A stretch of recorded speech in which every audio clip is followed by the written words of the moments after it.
বাদর কথাকার, এইবারও আমি ছাড়বো না। কে কে হয়েছেটা কি? দুর্লভ বসুর ছেলে ললিত মোহন। বেটা ছেলের এত বড় সাহস, ও কিনা লুকিয়ে। মাথা ঠান্ডা কর, মাথাটা ঠান্ডা কর।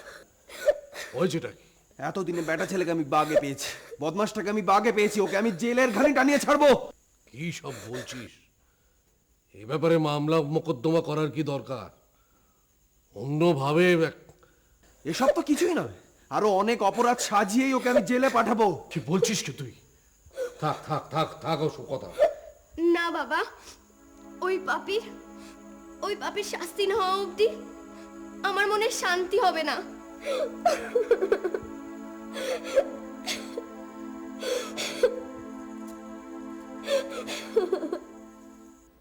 আপনি যা বলছেন ভালো করে ভেবে বলছেন? হ্যাঁ।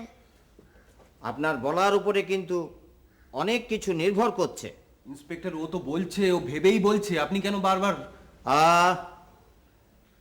যা বলার ওনাকেই বলতে দিন। হ্যাঁ, আমি যা বলছি ভেবেই বলছি। এখনো ভালো করে ভেবে বলুন। বলছি তো, ভেবেই বলছি। ঠিক আছে, দেখি কি করা যায়।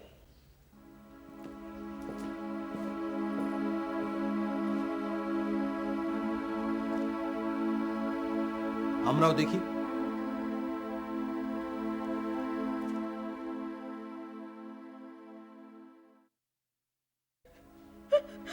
ছেলেটার কি হলো গো? আমি এখন কি করি গো?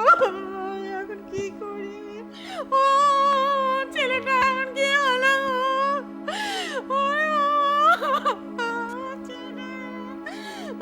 আমি এখন কি করি? ও বাবা, আমি এখন কি করি?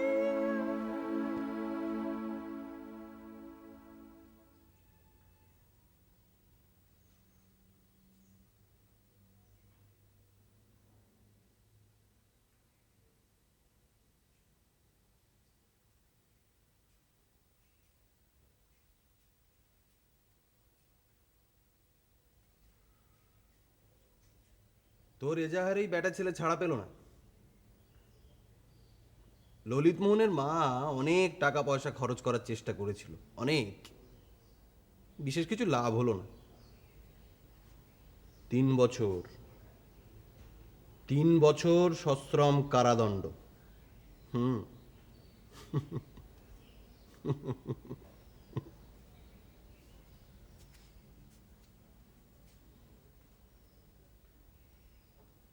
বিয়েতে প্রথম হওয়া কি চারটিখানি কথা? বলি, তোমার সুরেশকে নিয়ে তো সারা গায়ের লোক একবারে হইচই কাণ্ড। সেই তো দিদি, গ্রামে সবাই একেবারে খুব খুশি। নিজের গুণের কথা নিজের মুখে বলতে নেই, তাও বলছি।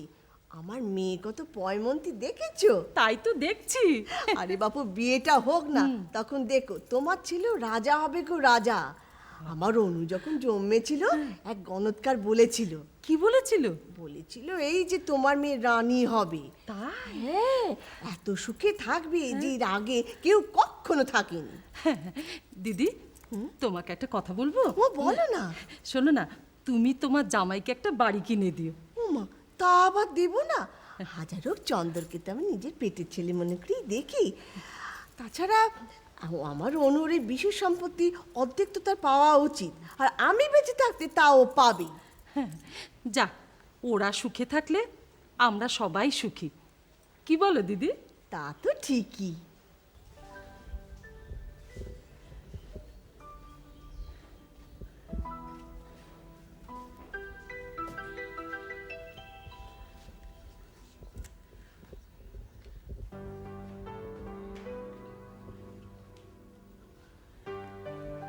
সুরেশ, ও তুমি এখনো পড়ছো? আজ্ঞে বাবা। শোনো, একটা কথা বলি তোমাকে। আগামী বৈশাখে তোমার বিয়ের দিন আমি ঠিক করে ফেললাম। কিন্তু বাবা, বিয়ে করার কোনো ইচ্ছেই এখন আমার নেই। এ আবার কেমন কথা? কেন ইচ্ছে নেই কেন? আগে আমি গিলক্রিস্ট স্কলারশিপ পেয়েছি, তাতে ইচ্ছে করলে আমি বিলেতে গিয়ে পড়াশোনা করতে পারবো। কি তুমি তুমি বিলেত যাবে? আগে সেই রকমই ইচ্ছে আছে আমার। তোমার কি মাথা খারাপ হয়ে গেছে? এমন কথা আর কখনো উচ্চারণ করবে না। কিন্তু বাবা, বিনে পয়সায় যখন এরকম পড়বার সুবিধে পাচ্ছি, তখন তাতে দোষ কি? দোষ কি? দোষ কি? পরের পয়সায় বিষ খেলে খেতে হবে নাকি? সে কথা আর এই কথা অনেক প্রভেদ আছে বাবা। কিসের প্রভেদ? জাত খাওয়ানো, ম্লেচ্ছ হওয়া, বিষ খাওয়া, এগুলো এক নয় কি?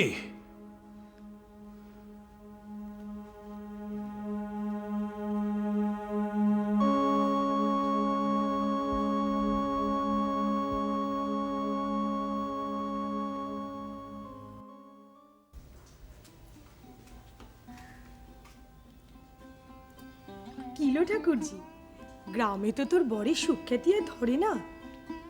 যার স্ত্রী সতীসাধ্যী, জগতে তার সকল সুখের পথ খোলা থাকে। বাবা, এখনো তো বিয়ে হয়নি? বিয়ে আমাদের অনেক দিন আগেই হয়েছে বউ।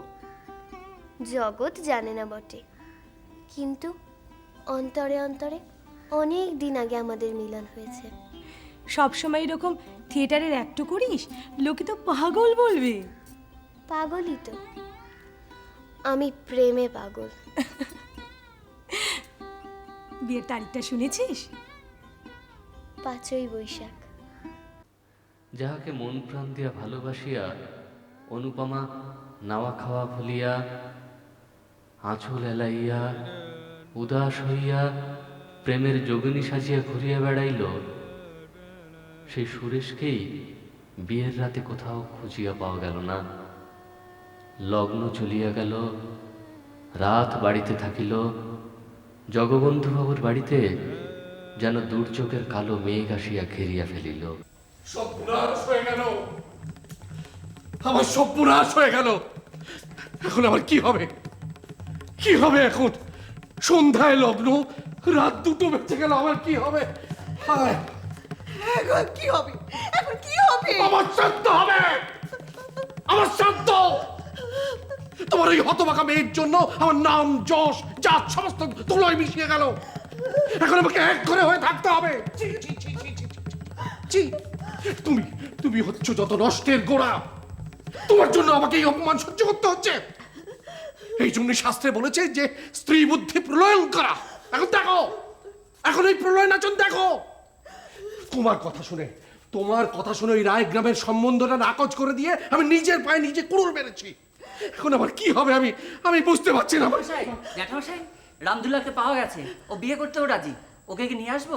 হ্যাঁ, ওই পুরো কালো রামদুলালের সঙ্গে? না না, এ সম্ভব নয়, এ সম্ভব নয়। সময় নাই জগবন্ধু, সময় নাই। বুড়ো রামদুলালের সঙ্গে মেয়ের বিবাহ দিয়া দাও। আজ রাত্রে মেয়ের বিবাহ না হইলে তোমার জাত চাইবে জগবন্ধু, তোমার জাত চাইবে।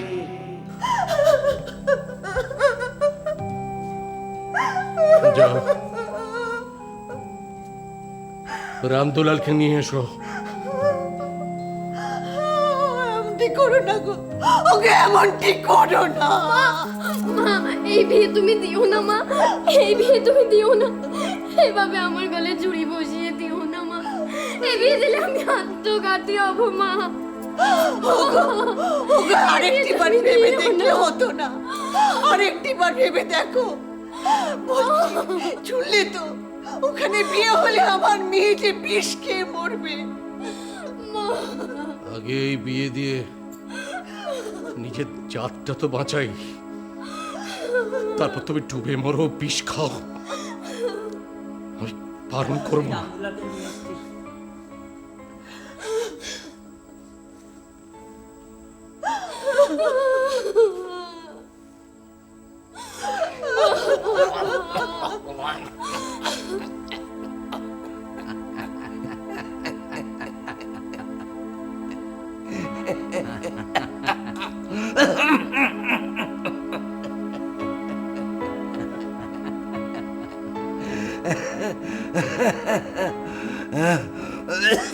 কই গো, চন্দনের ফোঁটা, তারপরে সেই সব তিলক টিলক তো কই দিয়ে সাজিয়ে দেয়নি।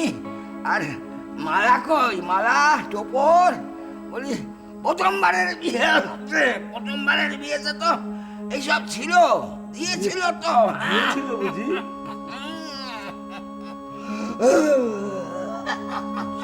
জল দেবো? জল জল জল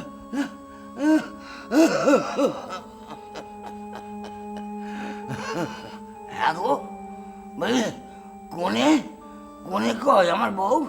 তাকে দেখছি না যে, সে কখন আসবে, কবে আসবে সে?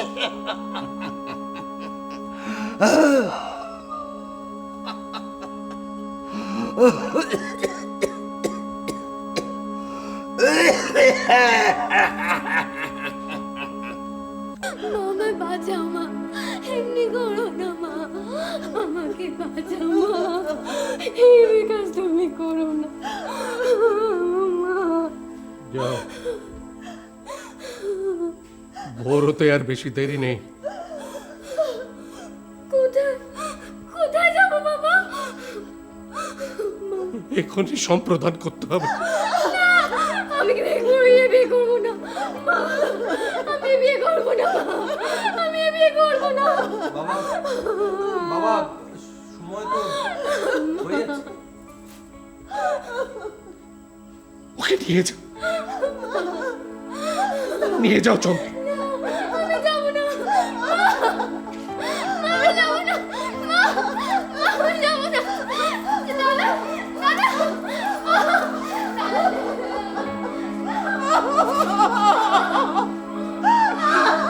আরে ঠাকুর,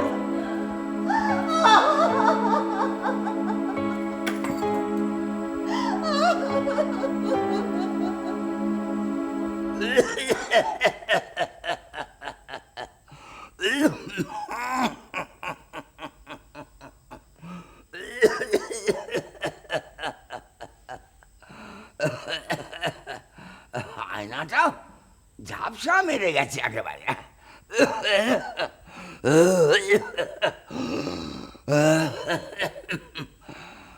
অনু,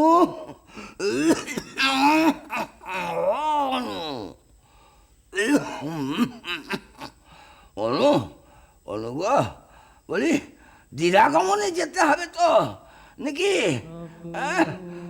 নইলে দেরি হলে আবার বাবা রাগ করবেন, আর আমার মা চিন্তা করবেন। অনু, অনু, বলি গুসা করে কি হবে বলো?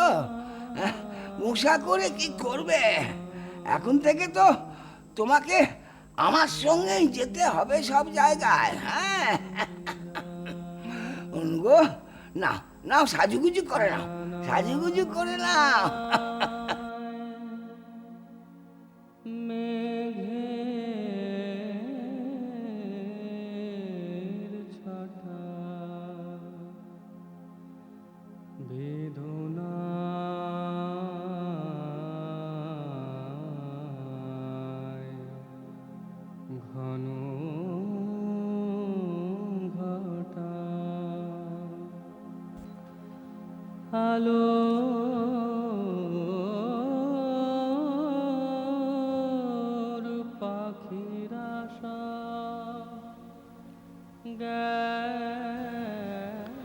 এত চেষ্টা করেও কিছুতেই মরা হলো না। কেন যে হলো না?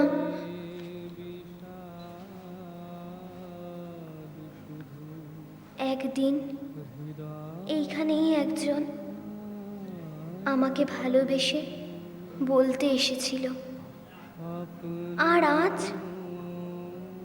আজ আমার জন্যই সে এখন জেলের কয়েদ খাটছে, পাথর ভাঙছে, ঘানি টানছে। না জানি আরো কত নীচ কর্ম তাকে করতে হচ্ছে, আর যার জন্য আমি এসব পাপ ভাবলাম, পাপীর শাস্তি চাইলাম। সে নিজের স্বার্থে জাহাজে করে বিলেত যাচ্ছে। ললিত মোহন কি সত্যি আমাকে ভালোবাসতো? যাকে আমার আর কি, এখন মৃত্যুই তো আমাকে।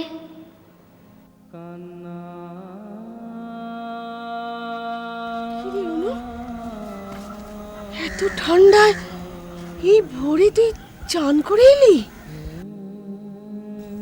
হ্যাঁ মা।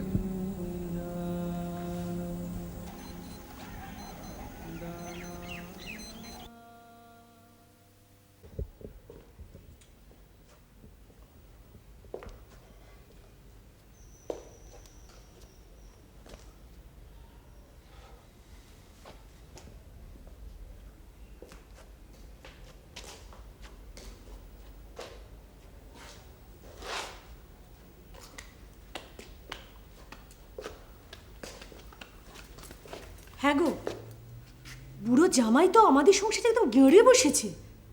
তা বসবে না? নিজের বাড়িতে এরকম মুখের খাবারটা জুটবে? এদিকে তো শুনছি যে জামাই অকর্মণ্য বলে বাবা ওকে আলাদা করে বিষয় আশয় দেবেন। সে কি? বাবা যদি জামাইকে মেয়েকে আলাদা করে সম্পত্তি দিয়ে যান, তাহলে আমাদের থাকবে কি? ওই মেয়েটাই হচ্ছে শনি, ওর জন্যই যত। না না, সে তুমি যাই বলো না কেন, জানো আজকাল ঠাকুরজি কিন্তু কিরকম হয়ে গেছে, আমাদের বাড়ি আসা তো ছেড়েই দিয়েছে। এসব আলগা দরদের কথা একদম বলবে না তো। বাড়ি আসা ছেড়েই দিয়েছে, টাকা পয়সার ভাগ ছেড়েছে, ওর বিষয় আশয়ের ভাগ ছেড়েছে। যেমনি বাঁদর মেয়ে তেমনি জুটে হচ্ছে একটা বুড়ো বাঁদর। কে গো, মেয়ে তো এ বাড়িতে আসাই ছেড়ে দিয়েছে, খোঁজ খবরটা ওর নাও। না, মেয়ে যখন এখানে আসতে চায় না, তখন এরা তাকে জোর করে দুঃখের বোঝা বাড়াই কেন? তা বললে হয়? যতদিন বেঁচে টেচে আছি। তাহলে তো তুমি মাঝে মধ্যে মেয়েকে গিয়ে নিয়ে আসতে পারো। 2 মিনিটের পথ বই তো নয়। দেখো, ইচ্ছে কি করে না, খুব ইচ্ছে করে, ইচ্ছে করে যাই, ওকে বাড়িতে ধরে নিয়ে আসি। কিন্তু ওকে দেখলে পরে আমার বুকের ভেতরটা কিরকম হু হু করে ওঠে। শরীরটা দেখলে পরে মনে হয় ভেতরে কোনো প্রাণ নেই। এমন ভাবে তাকায় যেন চোখের ভেতরে কোনো জ্যোতি নেই।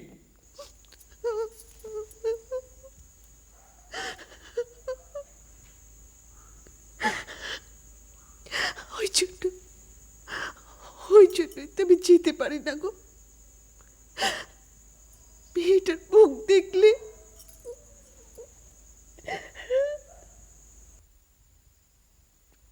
এদিকে শীত পড়তে না পড়তেই রামদুলালের কাশিটা বেড়ে গেছে। ভাবছি কলকাতায় গিয়ে ওকে একবার ডাক্তার দেখাবো। কেন? এখানকার ডাক্তার কি বলছেন? কি আর বলবে, তো আর নতুন দেখছো না, এর আগেও দেখেছো নিশ্চয়ই যে শীত পড়তে না পড়তেই ওর কাশিটা বেড়ে যায়, ওকে নিয়ে টানাটানি শুরু হয়ে যায়। না না, তুমি যত তাড়াতাড়ি পারো ওকে কলকাতায় যাবার ব্যবস্থা করে দাও। হ্যাঁ, গ্রামের ডাক্তারও বলেছে যে আর দেরি করাটা ঠিক হবে না, ওর ওর ভেতরটায় যক্ষায় ছেয়ে গেছে। সে কি গো, এ তুমি কি বলছো?